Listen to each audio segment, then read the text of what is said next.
الله الرحمن الرحيم السلام عليكم ورحمة الله تعالى وبركاته وعن ونكسن دمانتين من والبوء الدنيا كجوكتان waxaad ku soo dhawaataan wararkii ugu dambeeyay ee dhacdooyinka caalamka gaar ahaan qodobka ama barnaamijka ugu xiisaha badan ee ka taagan oo ah dagaalka ka taagan gobolka bariga dhexe iyo guud ahaan wararkii ugu dambeeyay ayaanu barnaamijka ku soo qaadan doonaa iyo rajada ay dadka khubarada ay muujinayaan qodobka ugu horreeyana waxaa ka mid ah sarkaal sare oo horey ugu tirsanaan jiray ciidamada dowladda waddanka maraykanka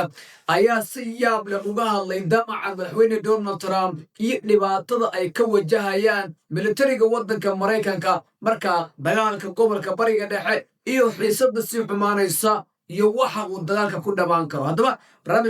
barnaamijka ku soo qaadan doona haddii aan la ka dhigo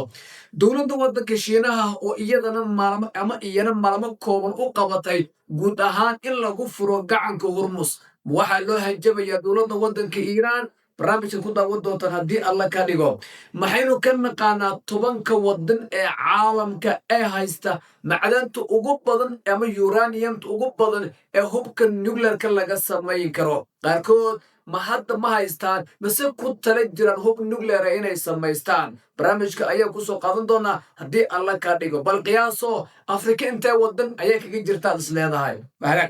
waxaa kaloo barnaamijka ku soo qaadan doona haddii alla ka dhigo ciidanka ilaalada kacaanka dowladda waddanka iiraan oo mar kale mid ka mid ee fariimihii ugu cusubaa u diray caloosha u shaqaystayaasha carbeed gaar ahaan kuwa khaliijka ka talinaya qodobada kale barnaamijka ku daawan doontaan waxaa ka mid ah madaxweynaha waddanka maraykanka Donald Trump oo shaqo abuur cajiib ah u sameeyay dowladda waddanka iiraan sidee wax u jiraan barnaamijka ku daawan doontaan haddii alla ka dhigo maamulka gumeystaha Israa'iil oo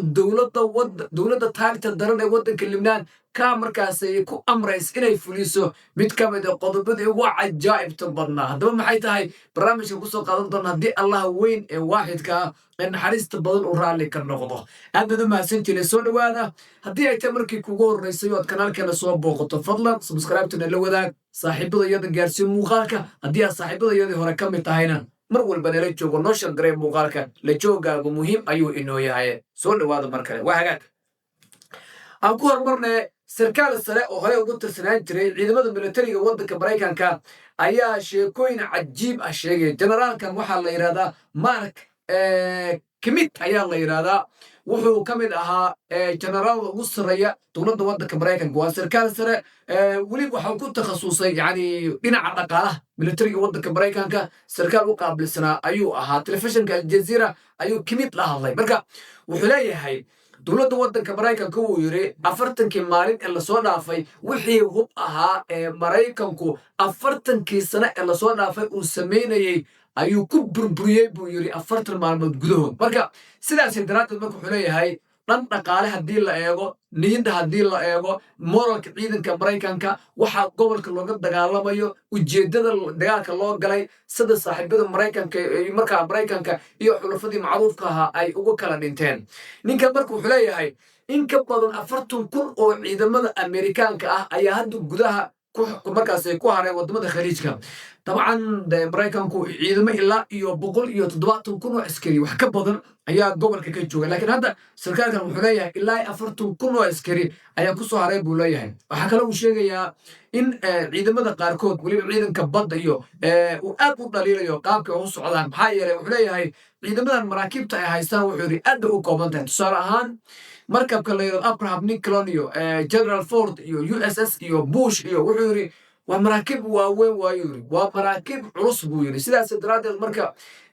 haddii marka maraakiibtu waardaynaysan aad bay u yaryihiin kan ugu badan wuxuu yidhi 10 baa la socota marka haddii waxaan aragnay buu yidhi gantaaladii iiraan ee gumcadyada tirada badnaa ay soo galaan maxaa markabkaas xaalkiisu muxuu noqonayaa kharmushaar 4 hadduu yimaado oo 100 gantaal wato maxaa la samaynayaa marka waxaa leeyahay arrintaas waa halis waxaa kaloo uu sheegayaa wuxuu yidhi Donald Trump dagaalkan waxa uu u galay wax la garan karo maaha ayuu leeyahay yani waxaa loo galay buu dhahay dagaalkan 4 shay baa ka mid ahayd buu yiri 4 shay hal shay oo ka mid ah ma suuroobin buu leeyahay dhammaantood waa ku fashilmay maxaa ka mid ahaa waxaa ka mid ahaa kow in nidaamka dowladda waddanka Iiraan la bedelo waa lagu fashilmay in la baabi'iyo sawaariikhda dowladda waddanka Iiraan waa lagu fashilmay uraniumta la bacrimiyay ee dowladda waddanka Iiraan ay qarka u saaran tahay in ay hub nuclear ka samaysato waxaan aaminsanahay Iiraan ugu yaraan 20 inay haysato marka laakiin isagu siduu sheegayo uraniumtaas in la soo qaado haddii la soo qaadi waayana can bikrati abiha in la burburiyo ayuu qorshaha buu dhahay wixii oo dhan waxay noqdeen buu leeyahay sarkaalkan la yiraahdo kimid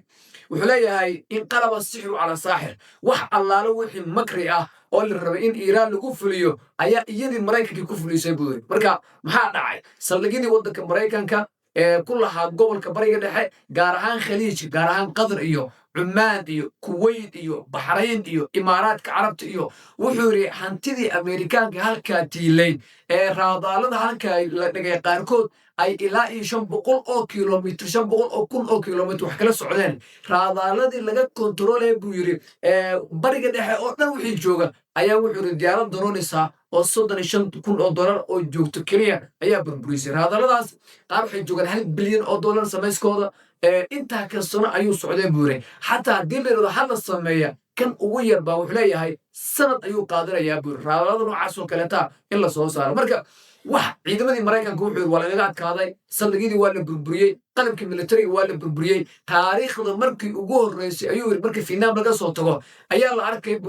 buu yiri askar Ameerikaan ah oo wadamada khaliijka saxaraha inta diyaaradoodii lagu soo riday dad shacab isku dhiibaya marka wuxuu yiri fadeexad aan la arag bay ahayd buu yiri sidaas daraaddeed marka wuxuu leeyahay madaxweyne Donald Trump wuxuu yiri waxa uu ka cararayaa buu yiri guul darro wuxuuna raadinayaa buu leeyahay wuxuu guul ah laakiin sida muuqato wuxuu leeyahay ma dhacayso ma guuleysanayo waxyaabaha kale ee yaab kale waxa kamid ah uu sarkaalka sheegay wuxuu leeyahay Iiraan wax u baahan tahay buu yiri Iiraan inay ugu soo ordmaa yani ciidanka ilaalada kacaanka wuxuu yiri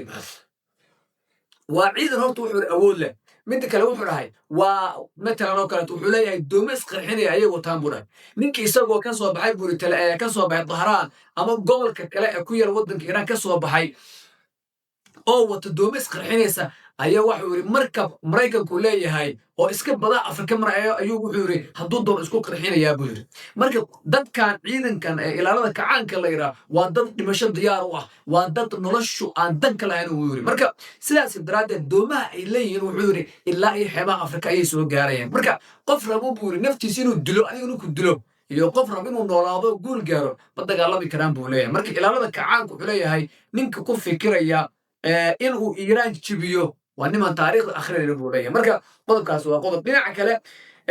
دولة وطن كإيران إلى يوم 6 مركب أيه يوم قعنت كل كتير لما واحد لما ضحية إن مريكان يوم ما من جمستان إسرائيل إن أيه ولايهين أيه لما ضحية لكن كان كلا لما الشيء كان عند يو دولة رسمي جاهلة مركا لما مركب يشقالوه أيه يقول قعنت كل كتير يقول لما أيه لجاهية مركا حالة مرة مركب كده بيشنا واسع حمانة سب بدمية برلمان كدولة وطن كإيران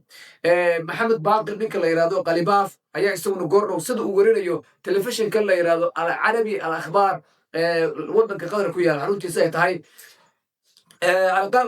maxamed baqaa wuxuu leeyahay suurtagal ma aha ayuu yiri inaan Mareykanka dushan wax xabadjoojin ku sameeyo ma qaadan doono buu yiri ilaa xabadjoojin buuxa yiraahdo maxaa dhacay ko wuxuu leeyahay horta Libnaan sidii bay dagaalkii ugu socdaa oo reer Libnaan loo gumaadaya buu yiri waxaanu ka mid ahay wixii inuu ku heshiinay tan kale wuxuu yiri inagii ayaa go'doomilan oo kaga daray wuxuu leeyahay xeebihii iyo sidoo kale xeebiyaan oranayna dekadii dowladda waddanka Iiraan ayuu Mareykanka isku gadaamay yiri markaas wuxuu rabaa buu leeyahay inaan intaan la fariisano miiska wada hadalka la tagno waxa wuxuu yiri wax qof caadi ah oo ku hadla oo ama ku hadlo ama xaajir ragad ma aha yiri mid kale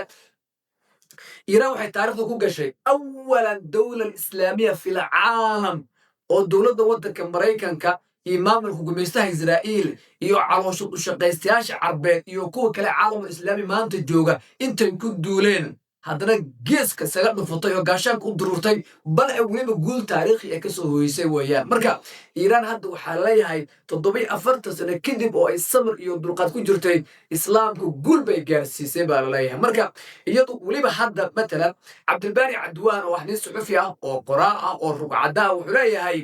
waxaa hadda soo socda ayaa ka daran buu leeyahay iiraan wixii ay hadda ka horna tustay marka wuxuu leeyahay cabdilbaari cadwaan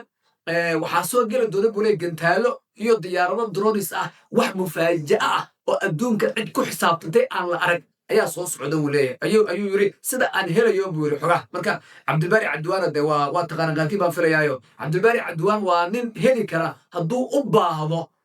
dadka ugu sarsareeyay dowladda waddanka iiraan xataa hadduu uu yahay aayatullahi mujtaba al xuseen khamani marka cabdilbaari cadwaan waa nin noocaasa weeye waa nin falastiiniya reer gaza ah waa nin la yaqaano weeye marka qofkii u baahan faahfaahintii meelaha kale ka raadsan karta marka ninkan generaalka marka arrintaa ayuu sheegaya waan wax aad loola yaabay generaaladii amerikaanka khibrad u lahaa gobolka bariga dhexe aad iyo aad ayay markaasi ugu dayrinayaan dagaalkan ee maraykanku u wado marka wax aad u yaab badan dhinaca kale dowladda waddanka shiinaha sida uu qorayo telefishinka la yidhaahdo aljaziira dowladda waddanka shiinaha ayaa qabatay in maalmo gudahood lagu furo gacanka hormus maxaa loola jeedaa maalmo gudahood lagu furo gacanka hormus horta iiraan buu xiran yahay ma iiraan baa loo hanjabayaa maya waxaa hanjabaadda waxaa si dhinaca kale oo dahasoon ugu socotaa dowladda waddanka shiinaha oo micnaheed lagu leeyahay waa inaad adaa xiray haddii aad xabad joojinta libnaan aad qaadato guud ahaan iiraan aad ka dulqaado cunaqabateenta maraakiibteeda iyo sidoo kaleeto guud ahaan maraakiibta ama dekedaha waddanka iiraan go'doonka aad ku hayso haddaad ka qaado iiraan diyaar bay u tahay gacanka hormus inay furto marka lagaama yeelayo in intaad soo duusho haddana tiraahdo waddan dhan oo 1 milyan oo kilomitra oo badiisu ilaa iyo 3,000 oo kilomitr ku dhowdahay wax gelaya male wax ka baxayna ma laha qaanuun aan u cugsadayna ma jiro waxaa lagaama yeelaya adduunkaas ku soo jeedinayna muddo maalmo ah gudahood ku qaadaa lagu yiri marka ma naqaana dowladda waddanka shiinuhu waxa ay samayn doonto laakiin shiinaha dowladda dayarsada maaha bal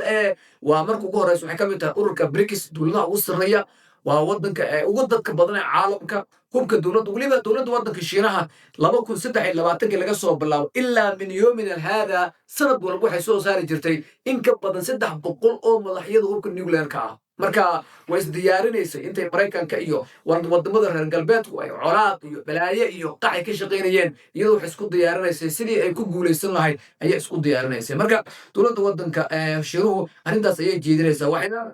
dhinac kale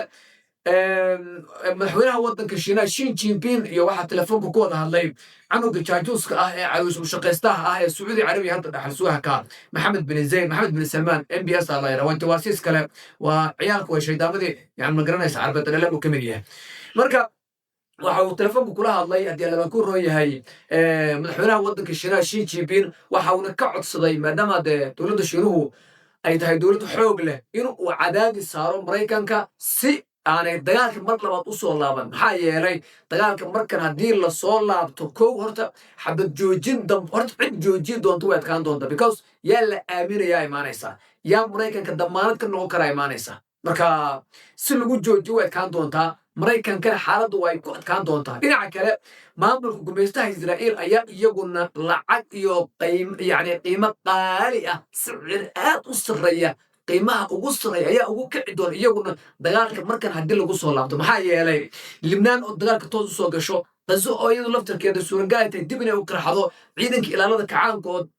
gantaaladoodii mufaaja'ada ah haddaah ka soo qaado xoogaga reer yemen oo cinkii dhulka ka keeno nimankii carbeed caloosha u shaqaystayaasha ahaa ee jawaasiista ah oo iyaguna bartooda looga rido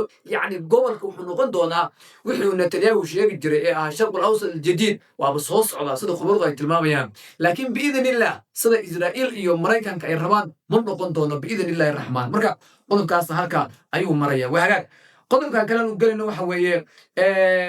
waxaa sheekooyin cajiiba weeye waxaa laleeyahay 10 waddan ee haysta matalan nuclearkan iyo uraniumta waqti waa ku wareernay 10 waddan ee haysta uraniumta ugu badan ee hub nuclear laga sameeya ayuu telefishinka aljaziira qaybta af ingiriisigu ay daawacaysaa ugu wadamadaas haddii ay ku dhaqaaqaan in hub nuclear ay samaystaan waxaa laleeyahay waxba kuma qaadanaysaba bal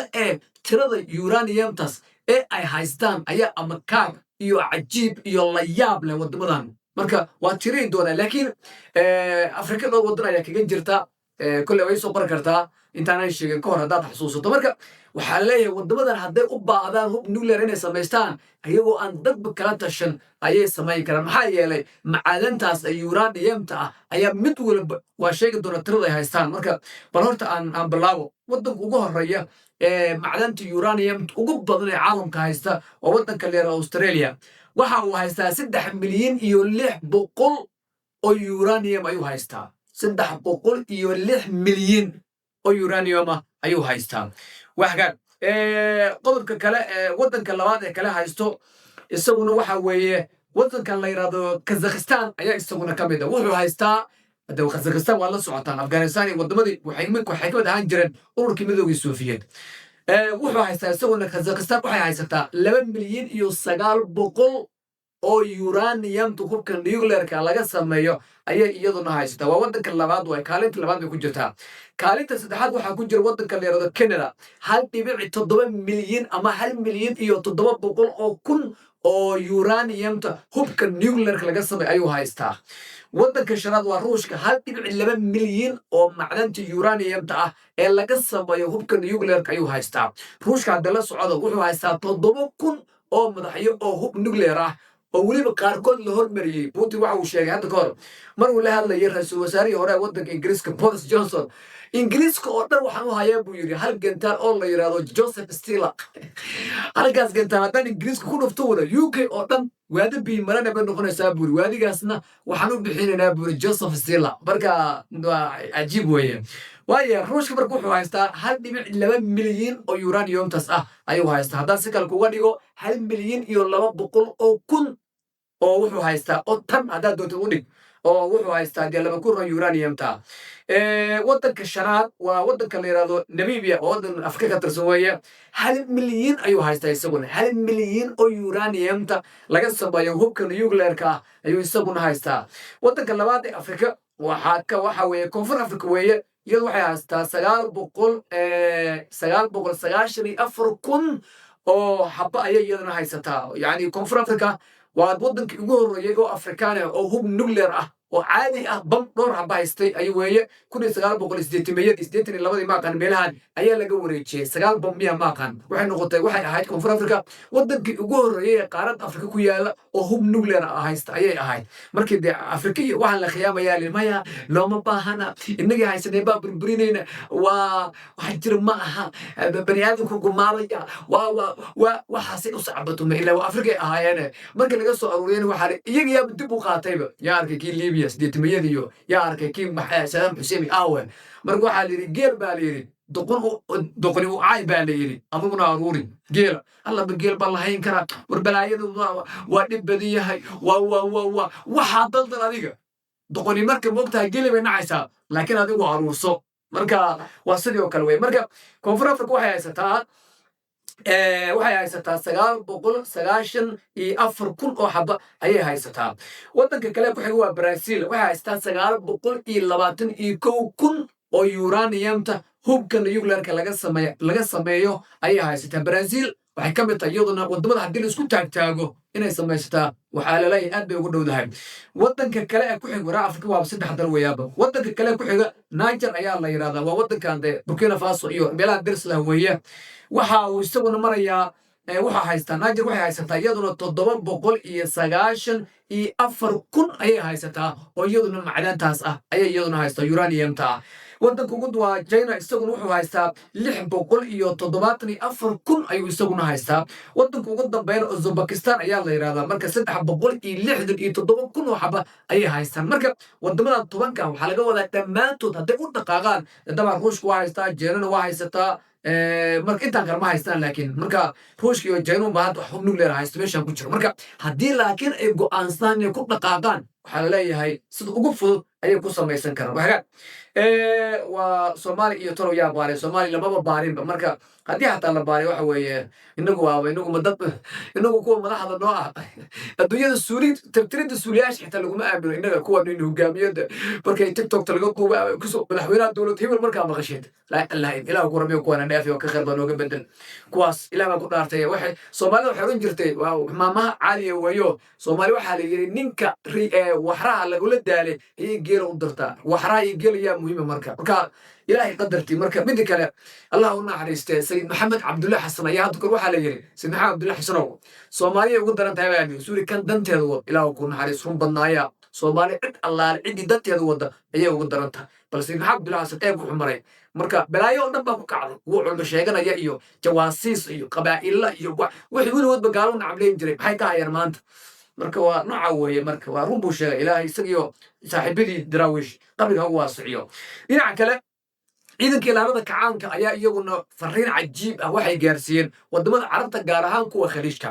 waxay u sheegeen haddii wadamada carbeed hadda dagaal kolley wuu soo socdaa sida loo dorosayo waxay yiraahdeen wadan kasta oo khaliij ah ama carbeed oo hal diyaarad oo Amerikaan ama Israa'iil ay leedahay ka soo duusho oo na duqeeya ama diyaaradna soo duqeeyay shidaal siisa wadamada khaliijka horta waxa lagu yiri laba qodob ku abshiraysta wax allaale wadankaas wuxuu shidaal ah oo wadankaas uu leeyahay horta an bikrati abihi dukum daakum an ka dhigaynaa baaliye waxaan ka dhigaynaa saxaraha ku celinina wadankaas shaa ma shaa ku doona ahaado ma kala saarayno fariin baa loo gooyay tan labaad wax allaale wixii koronto ah iyo horumar ah iyo bangi ah ama kaabayaasha dhaqaalaha ah ee wadanka uu leeyahayna waa raacinayna ku darsadaa leeyahay marka laba mid yeela ama Mareykanka isdhaafiya laakiin been ma sheegi kartaan wadankaas inta aanan duqeyn ka horna cadaynta ah in diyaaradda saldhig wadankiisu ku yaala ay ka soo kacdeen gacanta ka saarina markaan cadaymaha tusna kadibna dhulka la sameeyna ku abshiraystaa leeyahay inaguna haddaan Iiraan nahay hadal haddaan nirano waa ka dhabaynaa taa noqortaa leeyahay marka wadamadii arbeedada goodyaha garaacay imaaraadka carabta horta iyadu iska badaabda imaaraadka iyo urdun iyo kuwait iyo urdun shidaal ma balahane laakiin imaaraadka carabta iyo baxrayn iyo kuwait iyo kuwaas waxaa la leeyahay horta magacyo kale loo yeeli doona wadamo kale ayaa dib u qaadan doona iyo qadar laftarkeeda sida la leeyahay inkastoo qadar ay xulufo badan tahay oo lacago tiro badan ay suurtagal tahay dowladda wadanka Iiraan inay siiso bal qaar ka mid ah warbaahinta reer galbeedka ayaa xitaa gurinaya inta dagaalada ay socdeen lacagaad u tiro badan dowladda wadanka Qatar in Iiraan ay siisay si duqeyntii wax looga yareeyo marka xogaana Qatar waxay moodaysaa wadamadan kale oo ka yara duwan tahay Iiraan wax soo xiraaraysa inkastoo suxufiyiin badan iyo falanqayaal badan oo dhinaca dagaalka gobolka bariga dhexe ka soconaya cadaalad ugu warrami lahaayo jabka Mareykanka Israa'iil si weyn u faafaahin lahaa qaarna telefishinka Al Jazeera laga cayriyay qaar xabsi loo tahaabay qaarna wadanka laga musaafiriyay marka wariye Ahmed Laynada kamid Ahmed Maataq in la rajacalahay Al Jazeera mubashara joogay marka waxa qodobka kale madaxweynaha wadanka Mareykanka Donald Trump ayaa shaqo abuur cajiib ah u sameeyay wadanka Iiraan hadalkan markaan ku yiraahdo laga yaabaa istiraatiijiyo Cabdiwahaab iyo waaliye soo wax wada oo u sameeyay wuxuu taqaanaa laba qodob wuxuu leeyahay war buu sheegaya Iiraan waa ogolaatay buu leeyahay iyaguna waxay leeyahay war waa beentiis haddana dhowr saacad kadib war buu soo qoray Iiraan way isdhiibtay buu leeyahay war waa beentii haddana marka wuxuu leeyahay Iiraan wuxuu ku leeyahay gudoomiyaha baarlamaanka iyo wasiirka arrimaha dibadda nala soo xiriirayo waxay nagu yiraahdeen war anagu waa idin ogolnahay laakiin ciidanka idin diidan bay nagu yiraahdeen marka gudoomiyaha baarlamaanka iyo wasiirka arrimaha dibadda way nala shaqeynayaan meel fiican buu waxnoo maraya wasiirka arrimaha dibadda iyo gudoomiyaha baarlamaanka soo war waa beentii waa kadaab war waxba isku ma ogeyn yani afar ilaa 20 saac madaxda Iiraan waxay noqdeen wasiirka arrimaha dibadda iyo gudoomiyaha baarlamaanka waxay noqdeen warka Trump inay beenayaan ee afayeenkii wasaaradda arrimaha dibadda mar wuxuu leeyahay gudoomiyaha baarlamaanka iyo wasiirka arrimaha dibadda waa nala shaqeynayaan mar wuxuu leeyahay wufuudi maalinta way Pakistan timaaday oo dhan hoose warqado nooga qoreen wufuudi Pakistan joogtay laftarkeedu madax isku galiyayba ninka hebel la yiraahdo text message buu noo soo diray wuxuu noo sheegay in xaaladdu ay noocaa tahay dowladda wadanka Iiraan marka beeninta warka Trump waxa u noqday sida la leeyahay sheekooyin cajiib ah waxa kaloo yara jirta inuu doonayo sida la leeyahay inuu madax isku geliyo ciidanka ilaalada kacaanka dowladda wadanka Iiraan iyo wufuud wada hadalka aadayso marka waxa uu ku leeyahay war nimankan wada hadalka soo aaday way la heshiiyeen waa rag fiican bil fiican bay wax noo marayaan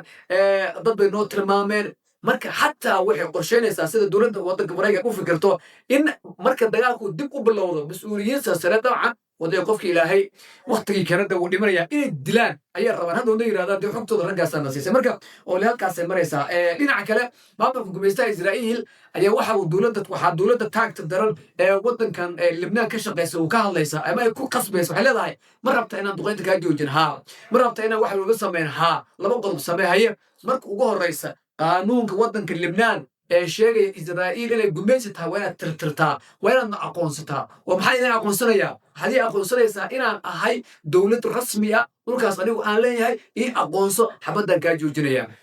waxaa marka yaabla waxay tahay dowladda waddanka libnaan ee taagta daran iyada jawaasiis ahee ma hadda idaa la dagaalamayso meeshaas waxaa ka dagaalamaya rag wax iska caabin la yidhaahdo muqaawamo la yidhaahdo reer libnaan xisbullah la yidhahda ka dagaalamaya dowladda waddanka libnaan iska daa inay la dagaalantay xataa hadday israa'iil libnaan oo dhan qaadanayso dowladda taagta daran ee jawaasiista ah ee libnaan ee yuusuf cawn uu maamulayo waa raali bay ku yihiin bal maalintii israa'iil la duqeeya habeenkii waa ooyaan marka waxaa isweydiinaya sida laleeyahay sidee bay arrintaasi suurtagal ku noqon doontaa sida qaar ka mida warbaahintu ay werinayaan laakiin dowladda waddanka libnaan arrintaas aad iyo aad ayay u diidan tahay wayna adag tahay sida qaar ka mida muxalliliintu markaasi ay tabinayaan waxaa kaloo qodobka kale ka mid ah kadibna xisbullah ayba kugula weerarayaayo hubkaan ka qaadaynaa bay leedahay marka xisbullah ma israa'iil iyo libnaan hubka ka qaadi kara yacni wax aan awoodin matalan waxay ka dhigan tahay iyadoo cirkinta aadid hilib shimbiraad iga keen dowladda libnaan miyaa ka keeni karta iska daa iyada kuwa caalamku joogo dhan hadda isku tagaa maana ka keeni karin marka culayskaasay saaraysaa laleeyahay waxaa aad baad u mahadsantihin saaxiibadayo aniga cabdiwahaab aadan cabdiraxmaan baan ahaye aad baad u mahadsantihin kanaalka sharangaray muuqaalka gaarsiya aragtida saaxiibadina nala wadaago wixii commentida kaga baxana nala wadaaga dib intaanu kulmi doono nabadgelyo